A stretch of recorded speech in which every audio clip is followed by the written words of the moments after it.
Imao, kaino, kung madubu, late zalo. Ho, yung sibo ka na lagi. Kanam talay ta bro. Tumit kang go pay game tawisi.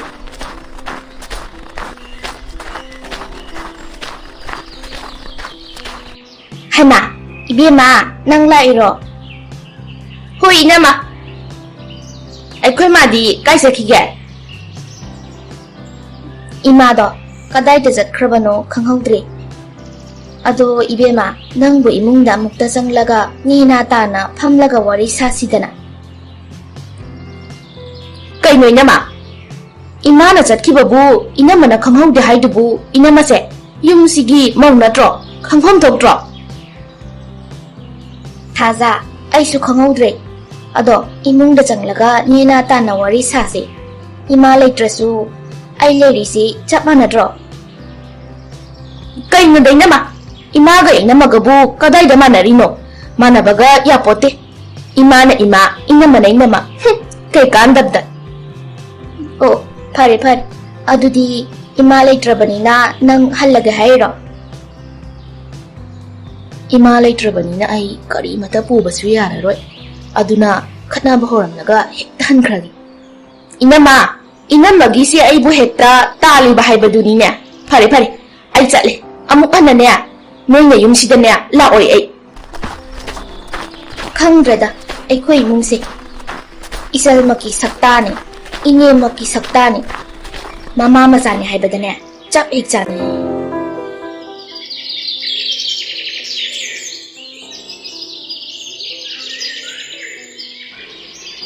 Kungi nongju na lapada. Ano ni phone malai sibo. Ay ma, ibema ni ne. Hello, bema. Ima, ay noyum da ano lar? Kay doragi bema, karigino. Isa na laoy haribadubo. Ho, noy na nupi patabi malay day niya. Aduna nga say ay se talaiba. Hera, karimatik laydana isa bumana taliba. Ay toge kang tamo nabung da hairagane pudat hange. Nungay ni, ngasidi inamado, popa ni. Tomba, nang buta bro.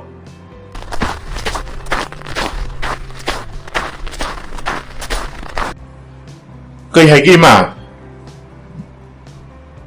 Hai, ay na kaurido, tadro. Imung sida su hekna silaga laydana. Tai ima, tadana thulai sidi. Ay na kumbadi imana tade do. Kay gino imana di am sorry duwa. Ho, nangi nupi na ne, aigi isa ngol da ne, mapam da lakpada, tale haidana, kapaga phone tawra ingi ne. Nang khara wara uko, nangi nupido, wara uhaisini aigi. Kay no haishu ima, layma na buwa. Hai, natu mi chang ira nangi siya. Chalo, natu da phuru su chalo. Layma, ngasi akoy da ibe mala ambra. Oh, laame, kay dorage. Kari no imana gyan men tada wayam ngangine, nang natale habra ibe madubo. As khangdreda, imana marolama, ibema na marolama. Ay niya, ibema bu chatlo haidana niya, tangkiba kari isu laite. Hu ngasay do, ibema do lae, ima hangi. Ay niya, ima do, kaday da chatkiba no khanghaudre. Imung da changlao, nenata na wari sasi haibada niya. Piet haidu oga niya. Sauraga, yumsida mukhana laoy hairaga chatkiba ni. Ay niya, kari isu hairaba nate. Parese. Gyane yanaba, loinaba haibadani.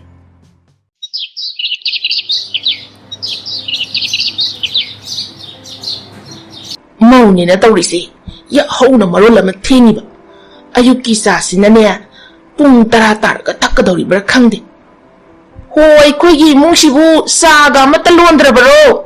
Hauren nung yayor ka takadawri bro sasi bo. Ima, Ngasayna luirabani chasi. Ima tumba haugatabatuda chaga loina ingkhre. Amuk sahalubani. Sida lairi ima.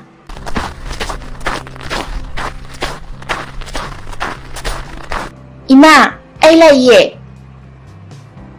Haima, ibema, nang lairo, kakalaw, sida pamulaw. Nanamadane sa putok halaki. Hai, mau! Sado, ibemagisu amata putorao. Kay daw ibema, ayuk nganta sida nang isibo. Ima, atay karim taginatiye. Noina, ay giluhong mada habiba TV flat to. Ngarang, abungo na buol na thum mada kay greba. Ado, nui imungda, inamagi ulak pa, TV apa malay rise.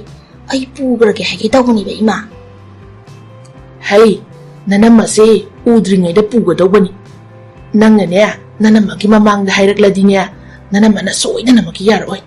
Ado na niya, nanamase ay bako na matadokige. Masakringay da ni, hekta puraga jat kro isa sidi. Hoy ima, ado na parani. Hai, mau, amuk da thuklaw niya nang ba? Ima, kay hayge. Chalo, nachanupi laise. Asangbi hotel dagi niya, tan khara layuso. Nachanupi se, karimta saraktri hay ayuk dagi, tumba hugatpagani mana laise. Hoy ma, ay layrage.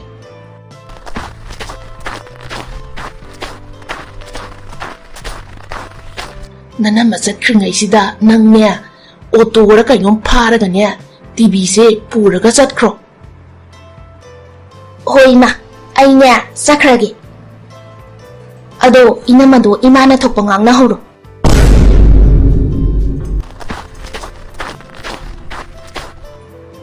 Ay ma, ima, ibi madi chatkrabo.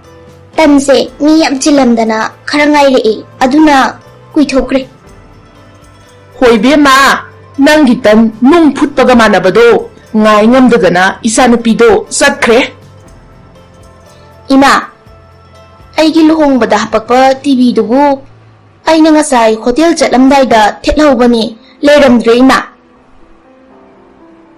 Oo, nanggi TV duro, nasanupi na pugre. Magi TV do, masanupa na niya, ngarang bola thumbada thugayi, aduna niya, magi yung ningay amatalay triye, aduna mapurake na pugre. Ay nasu niya, ay ko'y mundi ka na amata TV yung din na niya, pitokraba. Kay no hay si po ima, ay ngonda karimata so hayramdana. Hera, nang napuragwa poti, ay ko'y imungi na draw, aduna ay niyada na pitokra ichanupida. Kaidoy lima.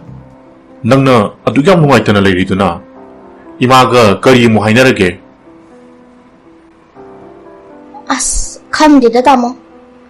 Ima na tawriba mongong se, ay kaya nungayte. Ibi mado, ngasay ayukta hubi-hubay laam bani. Ima na talayro so haydana ay su hotel da chatluri. Aduga halakpada ay giluhong nga padayaro pa TV do. Adulay ramdre. Ibi man na pukre haydana. Hoy niya, ay su kalamini niya. Dibido ude na. Kay no tamo. Hoy ibi masibu. Imong dalay ba po amata ubayati purage dana. Sa khung sida niya, nga sang masama ba ubayadi purage haydana. Singi thame pugini, hawai thame pugini. Ado, moy imungdo yamna wabadi oida dayne tamo. Aduga luhong badasu karibata sithagi da dayne. Farese, dibido ama hek lay rasi. Yani anaba loina ba haibuduni layma. Dang, imaga ibimagi mongsu khangiduni. Khana chainadana ne imung mahilang du sarupudi ne tomina lay rose ama kok lay rasi. Ibungo, ima si haugat kangkat pabaw ngamdre ne taurisi. Kasuk tawrisi ima. Doktor chatsiro. Matam khara yengkisida. Kasu tawgadabasu mandi. Ado, maudo, samput kita pula uhayo. Hoy ima, ngak potharo yadraga doktor chatpa haibuduni. Ima, Imana chaba yananaba champutse purabani khara chasalo ima. Ibema nasan nupidubu laktabrane? Laktiye ima. Aina ne imado masangamde amukta laonadi haikibani. Ado horen maina laksani ma. Hana ima nang yam sonjalamena. Inamanadi masa kitang ngamdabani hai. Aduga nangdi hawat kangkat babawba ngamdrena. Haina ima nangi phamangda leirisi kanana pura ino. Horlicks ho, sangom ho, biscuit ho, tok yamna leireda. Pahirga bulay haywani. Mama anaba hangla ingina sangom ka utang pagpairaga purakti. Aduga minya na hangbalak pagi Horlicks o biscuit ho lay mayam sidi mamichina unya kangina ngasidi niya lay may di kangangi. Ibema pamo imay manakta imaga niya wari ngayak sanara mo. Ado inama sa lulugi ko. Hoy inama. Ado ima nangi phamangda leiriba sana thaknaba Horlicks sangom biscuit singse ai loi pugargi ko ima nangi nabanina karimta su sabe yaramoy. Hoy hoy puro. Ado ai satlagi ima sagamta thaaroy nang naba pharoko nang naradi niya aina pot lawba lakpada inamaga oina thengnai haiba inama leiradi karimta puba su ngamdeba ko ima. Hoy chalo. Haima ima ibima chatkrabo sa su thakidrena. Hoy chakre ibema. Sidagi Horlicks sangom biscuit miyam to loi pura sakra malena amukta tanaruki geda ibema amukta ngai khone he nangu pugadaba kaino ma wat haure akaino inama kai wat haurage se imagi kanga makhada leiba yung chapudo aduni sisune nangna chatpada khara pai khro ibema